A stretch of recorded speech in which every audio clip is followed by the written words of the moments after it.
चलो स्टार्ट करते हैं। तो हम अभी कौन से साल में पहुंच गए? बीकॉम सेकेंड ईयर में, मजाक मजाक में, है ना। बीकॉम सेकेंड ईयर में आप लोगों को कौन कौन से सब्जेक्ट पढ़ने? पहला पढ़ना हिंदी, दूसरा पढ़ना है इंग्लिश,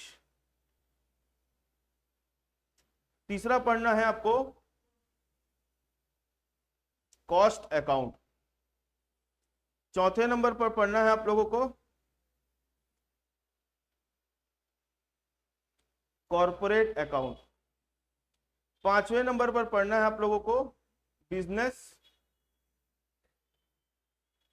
स्टैटिस्टिक्स। ठीक है, स्टैटिस्टिक्स जानते हो ना, मैथ्स जैसा है थोड़ा सा।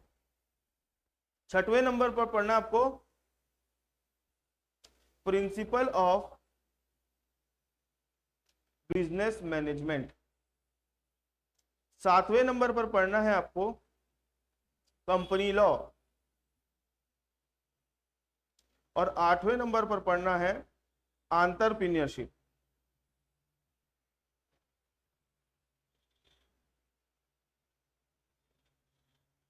Entrepreneurship, fundamentals of entrepreneurship. ठीक है, क्या पढ़ना है आप लोगों को? Fundamental of entrepreneurship. ठीक, इसमें अगर मैं बोलूं जोड़ी किसकी किसकी, जोड़ी समझते हो ना, ग्रुप, मतलब मिला मिला के पास होना है। तो आप लोगों को पढ़ना है कॉस्ट के साथ में प्रिंसिपल ऑफ बिजनेस मैनेजमेंट, ये इन दोनों की जोड़ी है। उसके बाद आप लोग कॉर्पोरेट पढ़ोगे ना, तो कॉर्पोरेट के साथ जोड़ी है किसकी? कंपनी लॉ की जोड़ी है। और बिजनेस स्टैटिस्टिक्स के साथ किसकी जोड़ी है? इनकी इनकी ग्रुप है, ग्रुप मतलब जोड़ी। ठीक है, हिंदी और इंग्लिश में पास होने के लिए आपको मिनिमम कितने मार्क्स चाहिए? 26 इनमें आपको मिनिमम मार्क्स चाहिए कितने? 50, मिला के 50 लाने, एक में पास एक में फेल, एक में 0 एक में 50, मिला के अगर लाओगे तो कितना आ जाएगा? 50 आ जाएगा, ऐसा लाना है आपको। ठीक है, सेकेंड ईयर में कोई सिलेक्शन का ऑप्शन नहीं आता, सिलेक्शन मतलब चॉइस नहीं मिलता, जो सब्जेक्ट है वही पढ़ना पड़ेगा। लेकिन फाइनल ईयर में जब जाओगे ना, तो आपको एक जोड़ी, मतलब लास्ट वाली जो ग्रुप है, इसमें आपको ऑप्शन मिलना चालू हो जाएगा, ये पढ़ना है कि वो पढ़ना है कि 4 ग्रुप का ऑप्शन मिलेगा। तो अभी ऐसा कोई आप लोगों के पास ऑप्शन अवेलेबल नहीं है। तो 4 सब्जेक्ट पढ़ने हैं। हिंदी, अब देखना आप लोग है ना, फर्स्ट ईयर में नहीं हो, सेकेंड ईयर में हो, तो हिंदी भी थोड़ा बहुत अपना रंग दिखाएगा आपको इस साल। ठीक है, पहले आप लोगों के आंसर छोटे छोटे होते थे ना, अब थोड़े बड़े बड़े आंसर लिखने पड़ेंगे। अब हिंदी भी अपना रंग दिखाएगा। ठीक है, ऐसा नहीं कि एकदम 15 दिन आखिरी में पढ़ लिए तो हिंदी में पास हो गए, नहीं, पहले से ध्यान देना पड़ेगा। इंग्लिश, फर्स्ट ईयर में ग्रामर कितने मार्क्स का आता था? 15, अब बन जाएगा कितने नंबर का? 20, और फाइनल ईयर में वही ग्रामर कितने का आएगा? 25। और सेकेंड ईयर में इंग्लिश के भी आंसर थोड़े बड़े बड़े लिखने होंगे, मतलब पहले आप लोग एक एक दो दो लाइन का आंसर लिख देते थे, लेकिन अब वैसा नहीं चलेगा, एक एक पैराग्राफ का आंसर लिखना पड़ेगा आप लोगों को। ठीक है, तो हिंदी इंग्लिश भी अपना रंग दिखाए बिना रहेगा नहीं, गिरगिट बन गए इन लोग।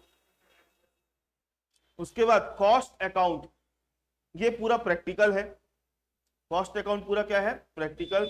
Principle of business management theory है, कॉर्पोरेट अकाउंट प्रैक्टिकल है, कंपनी लॉ पूरा थ्योरी है, बिजनेस स्टैटिस्टिक्स पूरा प्रैक्टिकल है, और फंडामेंटल ऑफ एंटरप्रेन्योरशिप पूरा थ्योरी है। प्रैक्टिकल थ्योरी, ऐसा आप लोगों का ग्रुपिंग है। सर कॉस्ट अकाउंट में हमको क्या पढ़ना है? आप लोग समोसा खाए हो कभी होटल में? एक समोसा कितने का मिलता है? 10 या 15 रुपए, जैसा भी है। तो होटल वाला समोसा बेच रहा है मान लो 10 रुपए में, तो 10 रुपए कैसे पता चला होगा कि मैं 10 रुपए में बेचूंगा तब कमा लूंगा? होटल वाले को पता कैसे चल पा रहा है कि मैं एक समोसे को इतने में बेचूंगा तभी मैं कमा पाऊंगा, नहीं तो नहीं कमा पाऊंगा? तो वो सबका रेट देखता है ना, ऑयल का, मटेरियल का। मतलब वो पहले ये हिसाब लगाएगा कि समोसा बनाने में कितना खर्च आया। मान लो उसको समोसा बनाने में 6 रुपए का खर्चा आ रहा है, कितने का खर्चा आ रहा है? सब आलू प्याज मैदा तेल लेबर वेबर सब चीज मिला के उसको एक समोसा बनाने में कितना खर्चा आया? 6 रुपए। अब वो जन सेवा करने बैठे है क्या समोसा वाला? प्रॉफिट कमाएगा, दुकान का किराया विराया सब निकालना है, खर्च अपने घर के लिए भी कुछ बचाना है, तो 4 रुपए क्या करेगा? प्रॉफिट जोड़ेगा। तो अब समोसा कितने का हो गया? 10 रुपए में मार्केट में बेचता है। तो आप लोगों को कॉस्ट अकाउंट में इसी चीज का पढ़ाई करना है कि एक प्रोडक्ट को बनाने में कितना खर्चा आ रहा है। आप लोग कभी बस में ट्रेवल किए हो? कभी भी बस वाला आपसे कुछ चार्ज करता है? पैसा, टिकट का पैसा लेता है ना। मान लो रायपुर से बिलासपुर जाना है, अप्रोक्सीमेटली 110 किलोमीटर है, तो बस की टिकट कितनी है? मेरे को तो मालूम नहीं, किसी भी अंदाजा 200-250 रुपये कुछ होगा। तो बस वाले को पता कैसे चला कि आपसे इतना रुपया लेना चाहिए रायपुर से बिलासपुर पहुंचाने का? उन लोग है ना पूरा हिसाब लगाते हैं, ड्राइवर का सैलरी कितना है, बस इतना दूर चलेगा तो कितना चक्का घिसेगा, घिसती है। 1 किलोमीटर भी गाड़ी चली मतलब थोड़ा बहुत चक्का घिस जाता है, ठीक है। उसके बाद गाड़ी का बीमा करवाना पड़ता है, इंश्योरेंस, पेट्रोल का खर्चा, ये पूरा हिसाब लगा के बस वाले ये उन लोग हिसाब लगाते हैं, प्रॉफिट सब जोड़ के, कि एक आदमी को 1 किलोमीटर लेके जाएंगे ना तो 2 रुपए का खर्चा आएगा। तो उस हिसाब से अगर मान लो बिलासपुर यहाँ से 110 किलोमीटर है तो टिकट कितनी बनती है? 220 रुपया। ये हिसाब लगाते, तो ये पढ़ना है हमको। आ रही बात समझ में? तो कॉस्ट अकाउंट मतलब पूरा मान के चलो कॉस्टिंग से रिलेटेड, फैक्ट्रियों से रिलेटेड है, जहाँ पे आप लोगों को पूरा वही पढ़ना है, ठीक है। और इंटरेस्टिंग है, सबसे ज्यादा इंटरेस्टिंग है। Principle of management cost account का ग्रुप का एक सब्जेक्ट है, जिसमें आप लोग बीएसटी पढ़े थे ना क्लास 12th 11th में, बीएसटी वही है, लेकिन थोड़ा सा अब बीकॉम सेकेंड ईयर के हिसाब से है। वहां पे बीएसटी में ज्यादा नहीं पढ़ना पड़ा था, लेकिन सेकेंड ईयर में थोड़ा सा इसका सिलेबस ज्यादा है। कॉर्पोरेट अकाउंट, कॉर्पोरेट से आप क्या समझते हो? कॉर्पोरेट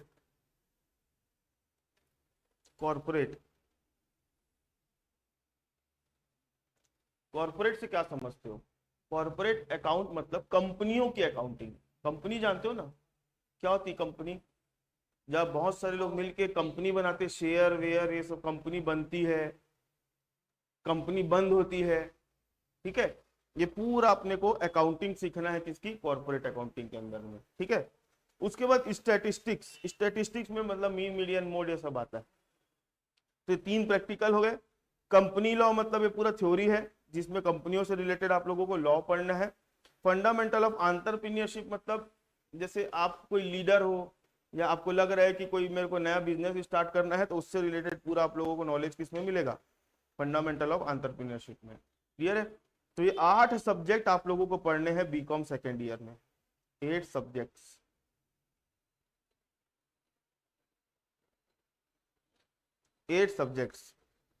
बीकॉम सेकेंड ईयर का दूसरा फैक्ट, पहला फैक्ट मैंने क्या बताया?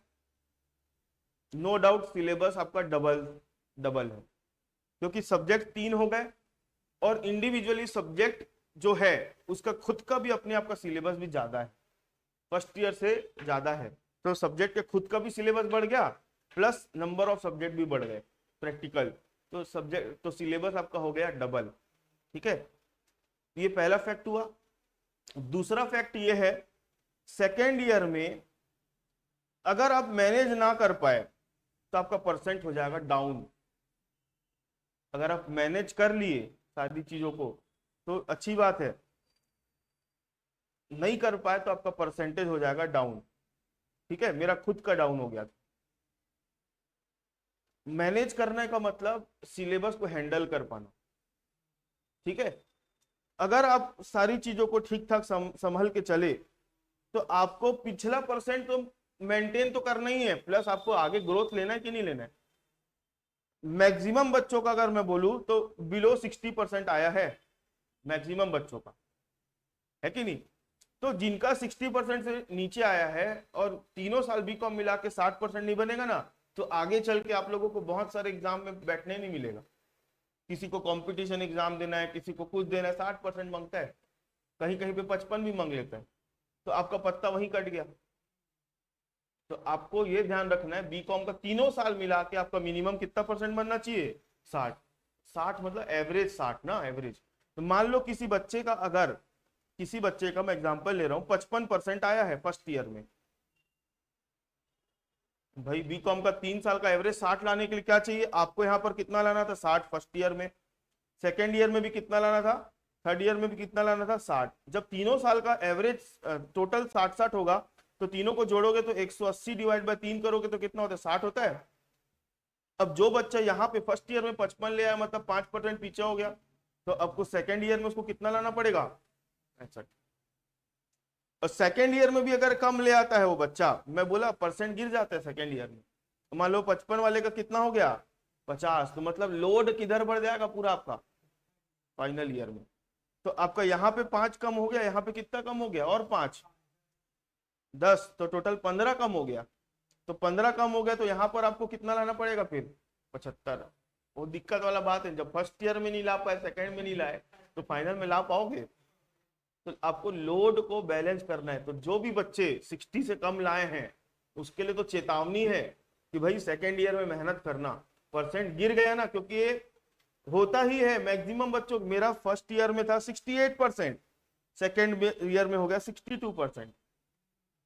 मेरे लिए अच्छी बात यह थी कि मैं तो 60 से ऊपर ही चल रहा था, लेकिन फाइनल ईयर में मैं कैसे भी कवर करके मैं 74 तक पहुंच गया, मतलब मेरा फाइनल ईयर में 74 आया था। ठीक है, अभी के बच्चे लोगों का थोड़ा ज्यादा मार्क्स आ रहा था, जो ऑनलाइन वाला स्वाद चख रहे थे जिन लोग, लेकिन आप लोग ऑनलाइन वाले नहीं हो। आपके जस्ट पहले जो बैच था ना उसमें ऑनलाइन लिए हैं, उन लोगों को बहुत तकलीफ हुई है, क्योंकि ऑनलाइन एग्जाम जब हुई 80% 85% ऐसा ला रहे हैं, बाप रे, जैसे उन लोग हलवा टिप का बट रहे हैं उनको परसेंट। अब आप लोग जब आए तो एक्चुअल रिजल्ट अब दिख रहा है आप लोगों का, है ना।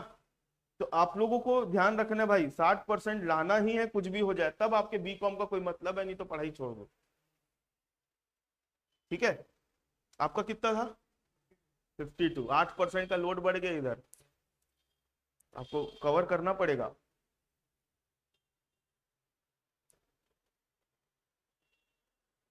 मंजोत को टेंशन नहीं है, कैसे मंजोत, मंजोत है क्लास में, ठीक, चलो आप लोगों को कुछ पूछना है, कोई शंका बीकॉम सेकेंड ईयर से तो पूछो, फिर मैं आगे आप लोगों को एक कहानी सुनाऊंगा। अभी सारे बच्चों से रिकमेंडेशन है, या मैं बोल रहा हूं सुबेरे भी अटेंड करो 8 बजे वाली क्लास, और दोपहर में 2 बजे वाली भी करो। ठीक है, बच्चे अगर बढ़ते हैं तो मैं शाम पे एक 7 बजे वाला टाइम भी खाली चल रहा है, वहां पे स्टार्ट करूंगा, लेकिन अभी नहीं, अभी सिर्फ 2 ही बैच है, सुबेरे वाला और ये। टाइम अब बिल्कुल चेंज नहीं होगा क्लास का, जो चल रहा है वही चलेगा। ठीक है, जो है टाइम फिक्स 2 बजे और 8 बजे, उसी में ही आप लोगों को आना है। जो नहीं आ पा रहा है, जो नहीं अटेंड कर पा रहा है, रिकॉर्डिंग देख लेना बाद में। ठीक, देखो, तो आप लोगों को कुछ पूछना है तो बताओ। शेखर, मनोज, डॉली, मंजोज, आप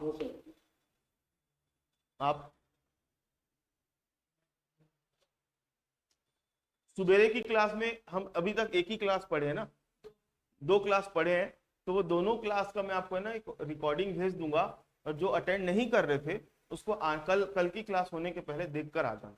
हम बहुत कुछ नहीं पढ़े हैं। तो सुबेरे की क्लास में मैं स्टार्ट क्या कर चुका हूँ, कॉर्पोरेट अकाउंट, तो मैं अभी की क्लास में मैं चालू करने वाला हूँ कॉस्ट। ठीक है, ताकि मैं बैलेंस बना के चल सकूं। हाँ, स्टैटिस्टिक्स अभी थोड़े दिन तक मैं हाथ नहीं लगाऊंगा, क्यों, क्योंकि स्टैटिस्टिक्स थोड़ा इजी पड़ता है और उसका syllabus as compare to cost और कॉर्पोरेट थोड़ा सा कम है, तो वो इजीली आपका स्टैटिस्टिक्स मैं करवा दूंगा, स्टैटिस्टिक्स का टेंशन मत लो। ठीक है, क्योंकि स्टैटिस्टिक्स में एक प्रॉब्लम है, प्रॉब्लम ये है कि स्टैटिस्टिक्स में आपको अगर पढ़ना है ना, मैं आपको बोलूंगा ना, जैसे कॉस्ट की बात करूं, कॉर्पोरेट की बात करूं, चलो अभिषेक आप मान रहे हो कि सर मैं इस चैप्टर से आ रहा हूं, मैं बोलूंगा आ जाओ। कॉस्ट में बोलूंगा ना आ रहा हूं, आ जाओ, कोई भी चैप्टर में बीच में घुसा सकता हूं मैं आपको, कॉस्ट की बात करूं या कॉर्पोरेट की, क्योंकि उसमें एक चैप्टर का इंटर रिलेशन दूसरे से नहीं है। हरी बात समझ, मतलब मैं कोई भी चैप्टर में आपको एंट्री दे सकता हूं अगर मैं बात करूं कॉस्ट की और कॉर्पोरेट की। और जब मैं स्टैटिस्टिक्स की बात करूंगा, अगर आप पहला चैप्टर नहीं पढ़े हो तो आप अगला चैप्टर भी नहीं पढ़ पाओगे, अगला चैप्टर नहीं पढ़े हो तो उसके अगला चैप्टर नहीं पढ़ पाओ, मतलब हर चीज इंटर रिलेटेड है। तो मैं अभी से स्टार्ट कर दूंगा तो मैं मैनेज नहीं कर पाऊंगा, क्योंकि मान लो नया बच्चा आ गया कोई, तो दिक्कत होता है मैनेज कराने में। तो थोड़ा एक बैच पूरी फुल हो जाएगी ना, तो जो बैच पूरी फुल हुई उसमें मैं स्टैटिस्टिक स्टार्ट, क्योंकि फिर उसमें नए बच्चे को स्टैटिस्टिक में एंट्री नहीं दूंगा मैं, ठीक है। उसके लिए फिर दूसरी क्लास में उसको आना पड़ेगा। तो चलो मैं ना कॉस्ट स्टार्ट कर रहा हूं, मेरी बात ध्यान से सुनते जाओ। कॉस्ट अकाउंट,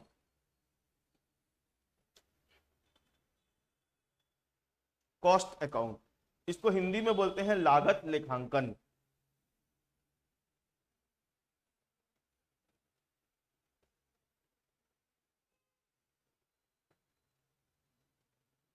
लागत लेखांकन, क्या समझते हो कॉस्ट अकाउंट से? आज के पहले कभी नाम सुने हो कॉस्ट अकाउंट? आज के पहले कभी नाम सुने हो? नाम बस सुने? हाँ, चलो कॉस्ट अकाउंट को समझने के पहले आपको क्या समझना पड़ेगा मालूम है? कॉस्ट क्या होता है, क्या समझना पड़ेगा? कॉस्ट, कॉस्ट मतलब लागत, कॉस्ट मतलब लागत। लागत वर्ड आप लोग अपने जनरल नॉर्मल जो लाइफ में यूज किए हो कि नहीं? कॉस्ट वर्ड, कॉस्ट या लागत, क्या समझते हो लागत से? नहीं, कोई भी प्रोडक्ट को जब हम बनाते हैं, उसको बनाने में जो खर्चा आता है उसको क्या बोलते हैं? कॉस्ट। किसी भी प्रोडक्ट को, अब मैं यहाँ पे प्रोडक्ट के साथ एक चीज और जोड़ रहा हूं, सर्विस, टैक्स नहीं भाई, सर्विस बस। किसी भी प्रोडक्ट को या फिर सर्विस को, प्रोडक्ट को बनाने में या फिर सर्विस को प्रोवाइड करने में जो भी एक्सपेंसेस हो जाते हैं, उन एक्सपेंसेस को ओवरऑल क्या बोला जाता है? कॉस्ट। जैसे मान लो फॉर एग्जांपल आप लोग कोचिंग में पढ़ रहे हो, तो आप लोगों की जो भी फीस है, तो मैं उसका हिसाब लगाया कि भाई इतना एक बच्चे से लेना चाहिए, तो मैं क्या हिसाब लगा के कर रहा हूं कि भाई इतना इतना सब्जेक्ट है, जो भी खर्चा हो रहा होगा मेरा सब मिला के, तो मैं क्या कोई प्रोडक्ट दे रहा हूँ क्या आपको? मैं क्या कर रहा हूँ? सर्विस प्रोवाइड कर रहा हूँ। तो मेरे को भी तो खर्चा आ रहा है कि नहीं उसके पीछे? तो जो भी प्रोडक्ट बना रहे हो आप, या आप जो भी सर्विस प्रोवाइड कर रहे हो, उन प्रोडक्ट बनाने में या सर्विस प्रोवाइड करने में जो भी खर्चे हो जाते हैं, खर्चे, तो क्या बताओ कोई खर्चा एक ही हो रहा होगा कि अलग अलग तरह के खर्चे हो रहे होंगे? तो जितने टाइप के खर्चे होंगे अलग अलग, तो सबका जोड़, सबका टोटल जो होता है उसको क्या बोलेंगे? कॉस्ट। ठीक है, उसको क्या बोलेंगे? कॉस्ट। फिर उसमें थोड़ा बहुत क्या जोड़ दिया जाता है? प्रॉफिट। तो वो जो मिलके बन जाता है क्या बोलेंगे उसको? Selling price. क्लियर है भाई? पहले तो लागत आएगी, आपको कॉस्ट आएगी, बनाने में कितना खर्चा आया, ठीक है। आप उसमें क्या जोड़ोगे अपने तरफ का? प्रॉफिट, क्योंकि आपका मेहनत लग रहा है। तो प्रॉफिट जोड़ने के बाद जो आता है उसको क्या बोलेंगे? Selling price. मतलब इस प्राइस पर चीजों को मार्केट में बेचा जाता है। क्लियर है? तो कॉस्ट को और डिटेल समझने के लिए, और डिटेल में समझने के लिए, कॉस्ट को कॉस्ट अकाउंटिंग में 3 भाग में बांटा गया है। कॉस्ट का ध्यान से समझते जाना ना। कॉस्ट को डिटेल में समझने के लिए, कॉस्ट को कितने भाग में बांटा गया, कितने पार्ट्स में डिवाइड किया गया? 3 पार्ट्स। पहला होता है मटेरियल कॉस्ट,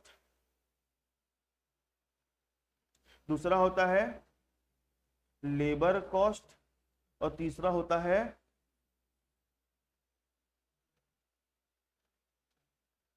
अदर एक्सपेंसेस। मैं बोल सकता हूं कॉस्ट के 3 एलिमेंट्स होते हैं। क्या होते हैं कॉस्ट के 3 एलिमेंट्स? अच्छा, अपने बीच में कोई हिंदी मीडियम वाला स्टूडेंट है क्या? मनोज, मंजोत, शेखर? सर ठीक, अगर कहीं पे भी लगेगा हिंदी वाला बता दो तो मैं बता दूंगा, ठीक है।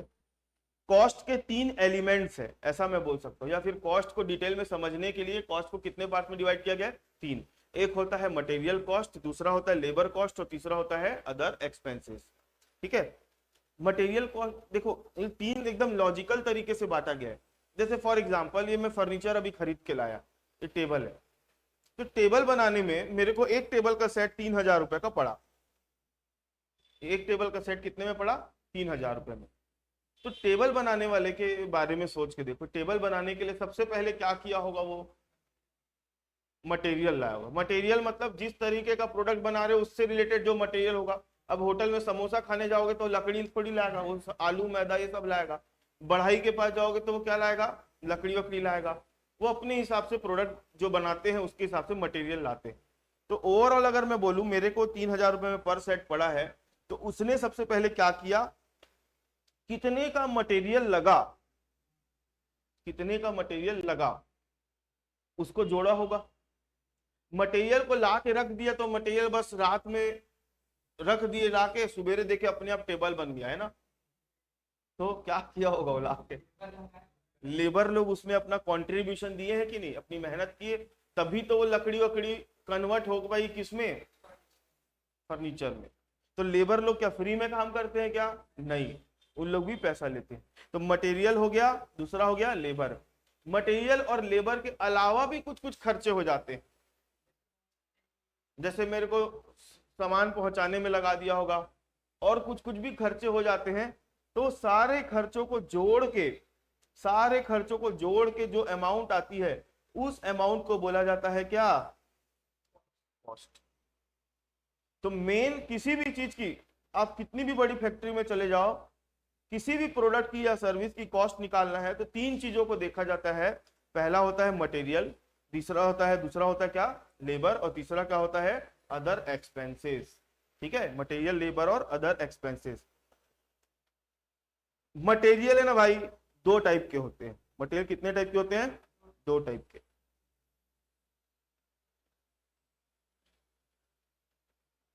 एक होता है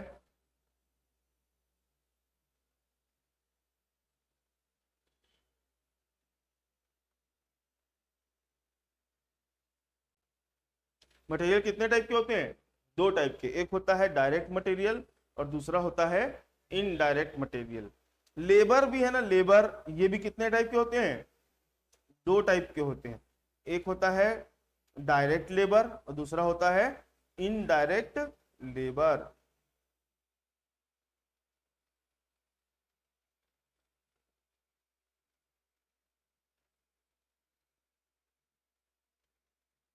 और एक्सपेंसेस भी दो टाइप के होते हैं। एक होता है डायरेक्ट एक्सपेंस और दूसरा होता है इनडायरेक्ट एक्सपेंस।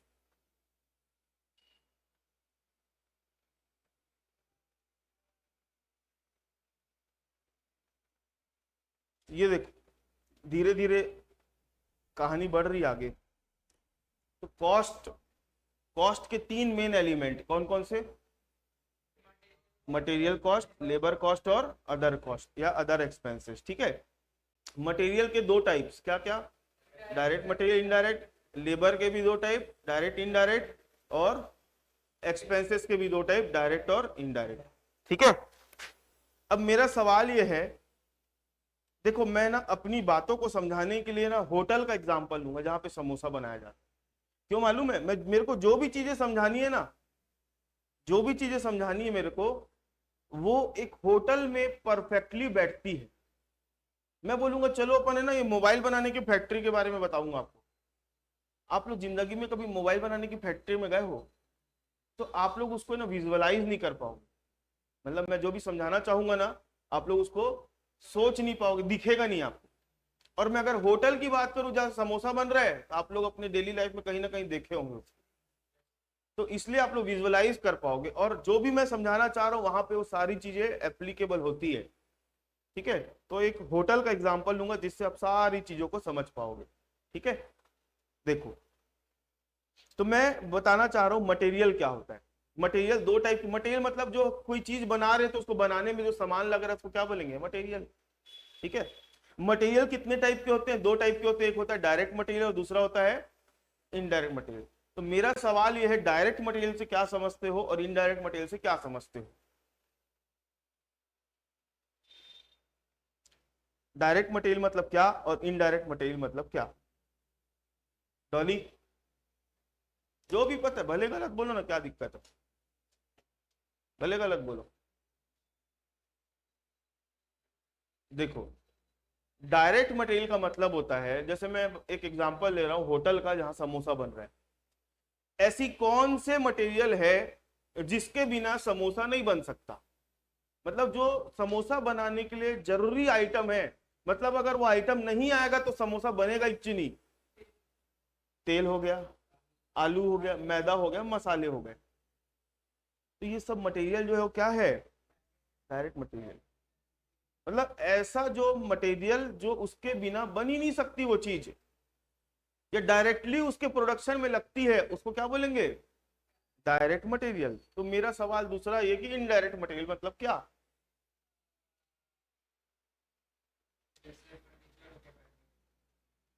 वो कोई खर्चा, वो मतलब मैं एक होटल के हिसाब से मैं पूछ रहा हूँ। होटल में समोसा बन रहा है, तो समोसा बनाने के लिए जो मैदा आप खरीद के लाए, आलू लाए, तेल लाए, मसाले लाए, ये सब क्या है? डायरेक्ट मटेरियल हो गया, क्योंकि इनके बिना समोसा बन ही नहीं सकता। अब मैं पूछ रहा हूँ समोसा बनाने के लिए इनडायरेक्ट मटेरियल की क्या जरूरत पड़ रही होगी? वो कौन कौन से मटेरियल हो सकते हैं जो इनडायरेक्ट नेचर के हैं? वो होगा तो भी समोसा बनेगा, नहीं होगा तो भी समोसा बनेगा। हाँ, नहीं वो मटेरियल थोड़ी है भाई।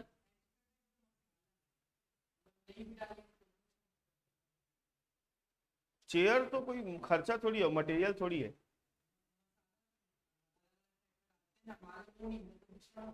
कौन सा मसाला? नमक नहीं मिलेगा तो नींबू डाल देना। तो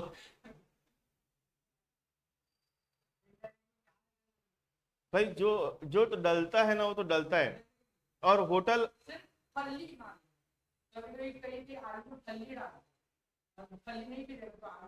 नहीं वो ऐसा नहीं, मतलब वो लगता जरूर है लेकिन वो प्रोडक्शन में यूज नहीं हो रहा, मेरा बोलने का मतलब ये। इनडायरेक्ट मटेरियल मतलब ऐसा मटेरियल जो हमारे फैक्ट्री में, हमारे होटल में यूज तो हो रहा है, लेकिन प्रोडक्शन में यूज नहीं हो रहा है, उस सामान को बनाने में नहीं लग रहा है। नहीं, बताऊं? सर वो है चाकू। वो मटेरियल नहीं भाई, वो सब एसेट है, वो सब मटेरियल नहीं है। मैं बताऊं? बर्तन धोने वाला डिटर्जेंट, वो भी एक प्रकार का क्या है? मटेरियल, मतलब जिसका यूज करके वो चीज खत्म हो जाती है। अब चक्कू को यूज करके चक्कू गायब हो जाता है क्या? टेबल यूज करते तो टेबल गायब हो जाता है? नहीं ना भाई। यूज करने वाली चीजों को मटेरियल बोला जाता है, ठीक है, जो यूज करने के बाद खत्म हो जाती है, ठीक है। तो जैसे सर्फ डिटर्जेंट, डिटर्जेंट क्या काम आता है? होटल में तो काम आ रहा है ना, वो एक प्रकार का मटेरियल है, लेकिन वो किस काम आता है? प्रोडक्शन में काम आता है। सर्फ नहीं डालोगे तो समोसे में स्वाद नहीं आएगा, ऐसा है क्या? लेकिन यूज हो रहा है, तो कंज्यूमेबल्स की कैटेगरी में चला जाता है। किसमें? कंज्यूमेबल, जिसका हम यूज कर लेते हैं। तो लेकिन समोसा बनाओगे तो उसके पहले कढ़ाई धोगे कि नहीं? लेकिन अगर नहीं मिला सर्फ तो आप उसका दूसरा जुगाड़ भी ईटा से रगड़ के धो लो, कैसे भी करके धो सकते हो। तो इनडायरेक्ट मटेरियल ऐसा मटेरियल होता है, इनडायरेक्ट मटेरियल ऐसा मटेरियल होता है जिसका डायरेक्टली प्रोडक्शन में उसका कोई लेना देना नहीं है, ठीक है। और डायरेक्ट मटेरियल ऐसे मटेरियल होते हैं जिसका डायरेक्टली प्रोडक्शन में लेना देना है, मतलब उसके बिना वो चीज बनी नहीं सकती। इतनी बात क्लियर समझ में आई? चलो अब मैं आप लोगों को किसके बारे में बताने वाला हूं? लेबर। लेबर मतलब कौन? मजदूरी, मजदूर, ठीक है। लेबर, लेबर को हम क्या देते हैं? उस पैसे को क्या बोलते हैं? वेजेस। क्या बोलते हैं? वेजेस। देखो, काम करने वाले दो लोग होते हैं, एक होता है लेबर और एक होता है एम्प्लॉय। तो यहाँ पे एम्प्लॉय को सैलरी दी जाती है और लेबर को वेजेस दी जाती है। आ रही बात समझ में? एम्प्लॉय जो है हर महीने काम करता है, हर महीने सैलरी उठा के ले जाता है, लेकिन लेबर जो होता है ना, वो अपना मजदूरी लेता है, जितना काम करेगा उसके हिसाब से पैसा लेके चला जाएगा, ठीक है। तो लेबर, हम यहाँ पे एम्प्लॉय की बात करें कि लेबर की बात करें? लेबर। तो होटल में लेबर कौन होते हैं? होटल में लेबर कौन होते हैं? काम करने वाले मजदूर, है ना। तो लेबर भी कितने टाइप के होते हैं? दो टाइप के, एक होता है डायरेक्ट लेबर, दूसरा होता है इनडायरेक्ट लेबर। डायरेक्ट लेबर कौन और इनडायरेक्ट लेबर कौन, बताओ होटल के हिसाब से बताना। हाँ, हाँ एकदम करेक्ट। जो मजदूर समोसा बनाने के लिए जो होटल में बैठे रहता है हलवाई, वो नहीं आएगा ना जिस दिन, समोसा नहीं बनेगा। और मालिक खुद जाके नहीं बनाने वाला समोसा। ठीक है। डायरेक्ट लेबर मतलब कौन, जो डायरेक्टली प्रोडक्शन में लगे हुए हैं, है ना, उनके होने से ही प्रोडक्शन होगा, उनके नहीं होने से प्रोडक्शन नहीं होगा। लेकिन इनडायरेक्ट लेबर कौन, जो साफ सफाई करने में लगे हुए हैं। ठीक है, वो छुट्टी मार दिया तो उसके कारण क्या समोसा नहीं बनेगा, नहीं बन जाएगा। जो ऑर्डर लेते हैं, जो सर्व करते हैं वेटर लोग, ये सब क्या है, इनडायरेक्ट लोग। ठीक है। अब बात करेंगे अदर एक्सपेंसेस की। अदर एक्सपेंसेस भी दो टाइप के होते हैं, एक होता है डायरेक्ट एक्सपेंस और दूसरा होता है इनडायरेक्ट एक्सपेंस। तो इसका एग्जांपल बता सकते हो मेरे को, अदर एक्सपेंसेस।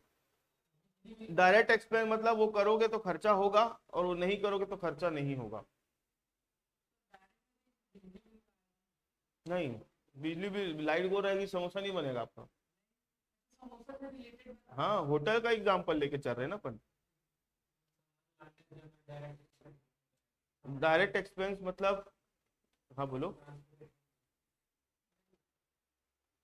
सर वो मैदा खरीद के लाने में। हाँ, वही आप भी बोल रहे हो, कैरियज इनवर्ड हो गया, जैसे जो हम खरीद के लाए तो उस समय हमने जो ट्रांसपोर्टेशन का पैसा दे दिया। ठीक है। और डायरेक्ट एक्सपेंस क्या हो सकता है, होटल चला रहे हो तो होटल चलाने के लिए मालूम है आपको फूड लाइसेंस लेना पड़ता है। ठीक है, फूड लाइसेंस लेना पड़ता है, क्योंकि खाने पीने का अगर कुछ भी काम करोगे तो आपको क्या लेना पड़ेगा, फूड लाइसेंस। और फूड लाइसेंस लेने के लिए आपको कुछ क्या करना पड़ेगा, खर्चा करना पड़ता है, वहां पे चालान पटाना पड़ता है। ठीक है। तो ऐसा कोई खर्चा जो डायरेक्टली आपके बिजनेस से रिलेटेड है, अगर आप फूड लाइसेंस नहीं लोगे ना तो आपके बिजनेस में दिक्कत हो जाएगा, खाने पीने का काम कर ही नहीं पाओगे आप। तो ऐसा कोई खर्चा जिससे आपका बिजनेस चल रहा है, उसको क्या बोलेंगे, डायरेक्ट एक्सपेंस। और ऐसे खर्चे जिससे आपका बिजनेस चले मत चले, मतलब प्रोडक्शन आपका इफेक्ट नहीं होगा। डायरेक्ट एक्सपेंस मतलब ऐसा, यहाँ पे अपन कॉस्ट पढ़ रहे हैं, मतलब डायरेक्टली किससे रिलेशन है, प्रोडक्शन से। ठीक है। ऐसा कोई खर्चा जो डायरेक्टली प्रोडक्शन से रिलेटेड है तो उसको क्या बोलेंगे, डायरेक्ट एक्सपेंस। और ऐसा कोई खर्चा जो डायरेक्टली प्रोडक्शन से रिलेटेड नहीं है, जैसे मशीन जो चल रही है ना उसका डेप्रिसिएशन बताओ, डायरेक्ट है कि इनडायरेक्ट है। मान लो होटल में कोई मशीन लगी हुई है, उसका डेप्रिसिएशन, डेप्रिसिएशन कोई लेना देना नहीं है ना। तो ऐसे कोई भी खर्च हो रहे बिजनेस में जिसका प्रोडक्शन से कोई लेना देना नहीं है, उसको क्या बोलेंगे, इनडायरेक्ट। ठीक है। तो मैंने आप लोगों को यहाँ पर कॉस्ट के तीन एलिमेंट बताए, एक होता है मटेरियल कॉस्ट, दूसरा होता है लेबर कॉस्ट। लेबर को जो देते हैं उसको क्या बोलते हैं, वेजेस। ठीक है। कभी कभी मैं इसलिए बता रहा हूँ क्योंकि क्वेश्चन जब बनाओगे ना कभी, तो आपको कभी लेबर लिखा हुआ मिलेगा, कभी वेजेस लिखा हुआ मिलेगा, दोनों का मतलब एक ही होता है। ठीक है। उसके बाद तीसरा होता है अदर एक्सपेंस। मटेरियल दो टाइप के होते हैं, डायरेक्ट मटेरियल, इनडायरेक्ट मटेरियल।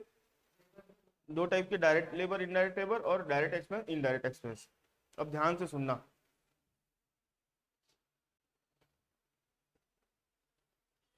जो डायरेक्ट मटेरियल है ना, जो डायरेक्ट लेबर है ना, और जो डायरेक्ट एक्सपेंस है, किसी को कोई डाउट है? मैं अभी किसको किसको मार्क किया हूं, डायरेक्ट मटेरियल,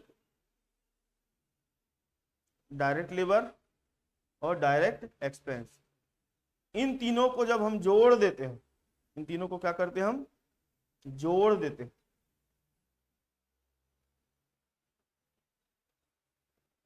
ये तीनों को जोड़ने के बाद जो अमाउंट आती है उसको बोलते हैं प्राइम कॉस्ट। क्या आती है, क्या बोलते हैं इसको, प्राइम कॉस्ट। किसको किसको जोड़ा मैं, direct material, direct labour, direct. Prime मतलब कौन, प्राइम, प्राइम मतलब क्या, मेन, मेन कॉस्ट। किसी भी चीज को बनाने जाओगे तो जो मटेरियल लग रहा है वो, जो लेबर लग रहा है वो, और जो खर्चे लग रहे हैं वो तीनों जो खर्चे मिलके जो बन जाते हैं उनको क्या बोला जाता है, प्राइम कॉस्ट, मुख्य लागत। क्या बोला जाता है, मुख्य लागत या प्राइम कॉस्ट, मेन कॉस्ट। ठीक है।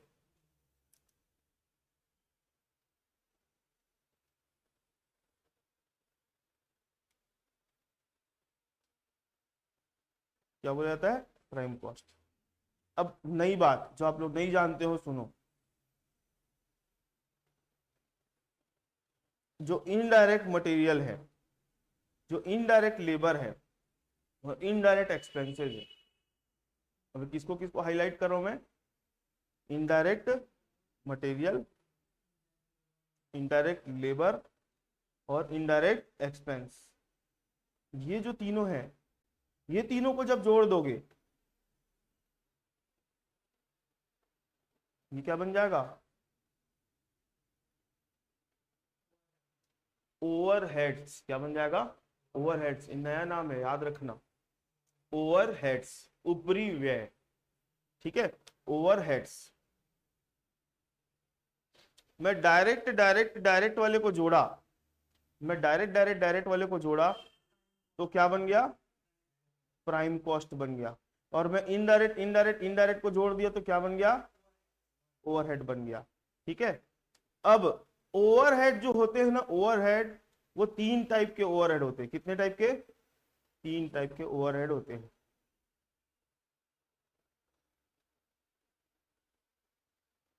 ओवरहेड कितने टाइप के होते हैं? तीन टाइप के ओवरहेड होते हैं। एक होता है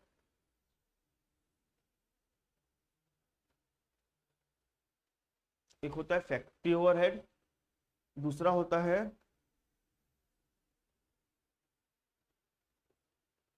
ऑफिस ओवरहेड्स, और तीसरा होता है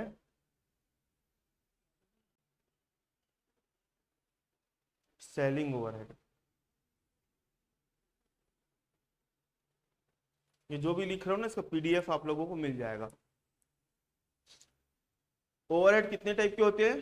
तीन टाइप के। पहला होता है फैक्ट्री ओवरहेड, दूसरा होता है ऑफिस ओवरहेड और तीसरा होता है सेलिंग ओवरहेड। अब वापस से अपन अपने होटल में आ जाते हैं। होटल कभी गए हो तो घूमे भी होगे आप लोग, तो होटल तो आपने देखा हुआ है कभी ना कभी अपने अभी तक के लाइफ में। होटल का तो मालूम है ना। अब देखो, होटल में एक जगह होती है किचन। होटल में एक जगह होता है किचन। किचन में क्या काम होता है? खाना बन, प्रोडक्शन का काम हो रहा है। किचन एक प्रकार की फैक्ट्री है जहाँ पे चीजों को बनाया जा रहा है। ठीक है, होटल का एग्जांपल है इसलिए किचन वहां की फैक्ट्री। वहां एक जन आदमी बैठे रहते, सेठ, जो पैसा गल्ला वल्ला में पैसा सा, उसको बोलेंगे ऑफिस। जो भी डिसीजन लेना है, जो भी कुछ काम कर रहे हैं, कौन लेगा? होटल का मालिक। वो ऑफिस में बैठे रहता है। तो आपको समोसा खाने जाना रहेगा तो कहां बैठ के खाओगे? किचन में कि ऑफिस में? आपके लिए अलग से डाइनिंग हॉल बना रहेगा, मतलब जहां से चीजों को बेचा जा रहा है, कस्टमर तक डिलीवर किया जा रहा है, तो उसको मैं बोलूंगा शोरूम। इसको क्या बोल सकते हैं? शोरूम। अब ध्यान से सुनना, अभी हम बात किसकी कर रहे हैं? ओवरहेड्स की। किसकी? ओवरहेड्स। ओवरहेड्स मतलब सारे इनडायरेक्ट खर्चे। इनडायरेक्ट मटेरियल भी है इसमें, इनडायरेक्ट लेबर भी है और इनडायरेक्ट एक्सपेंसेस भी है। ठीक है, ओवरहेड को कितने कैटेगरी में बांटा गया है?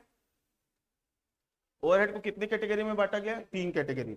एक होता है फैक्ट्री ओवरहेड, दूसरा होता है ऑफिस, तीसरा होता है सेलिंग। ऐसे इनडायरेक्ट कॉस्ट, जो भी इनडायरेक्ट कॉस्ट फैक्ट्री के अंदर में हो रही है, इसको क्या बोलेंगे?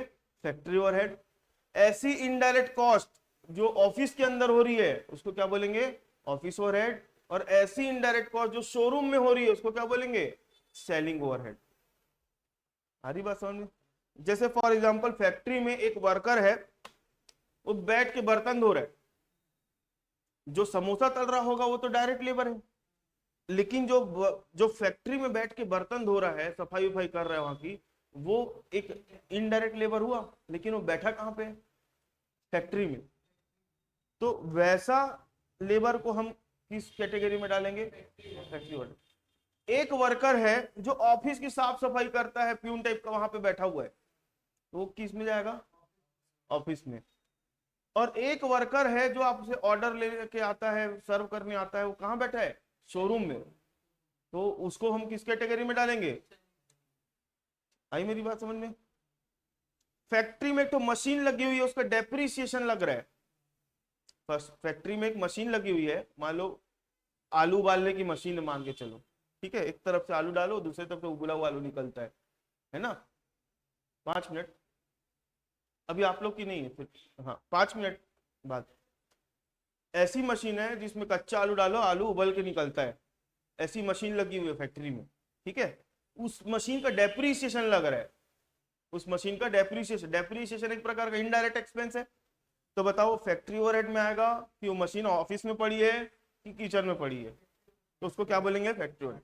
ऑफिस में एक तो कंप्यूटर पड़ा हुआ है जिसमें बिल विल बनाता है वहां का मालिक, तो उसका डेप्रीसिएशन लग गया, उसको क्या बोलोगे, ऑफिस। और एक तो एसी लगा हुआ है जहाँ पे कस्टमर बैठ के खा रहे, गरम गरम समोसा खा रहे मुंह से और ठंडा ठंडा हवा वहां से आ रहा है, तो वो एसी का अगर डेप्रीसिएशन है तो वो किस में लेंगे, सेलिंग ओवरहेड। सारी बात समझ में। मतलब ये जो ओवरहेड है ना, ओवरहेड मतलब सभी प्रकार की इनडायरेक्ट कॉस्ट। ओवरहेड का मतलब क्या है, ऑल कॉस्ट। कॉस्ट मतलब indirect material, indirect labour, indirect expense. जब तीनों को मिला देते तो क्या बन जाता है, ओवरहेड। ओवरहेड अगर लग रहा है कहां पे, फैक्ट्री में, तो फैक्ट्री ओवरहेड। उस जगह के ऊपर डिपेंड करेगा ना।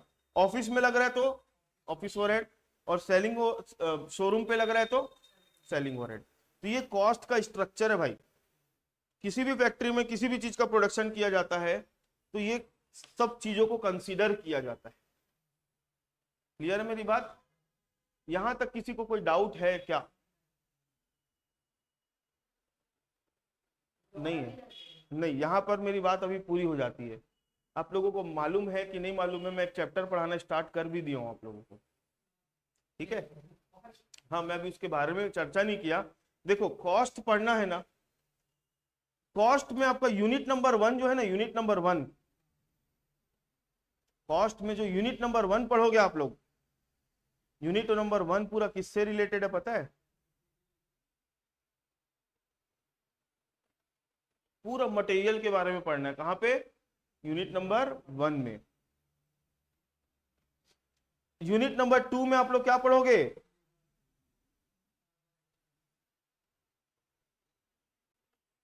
लेबर के बारे में पढ़ोगे और ओवरहेड्स के बारे में पढ़ोगे। कहां पे? यूनिट नंबर 2 में।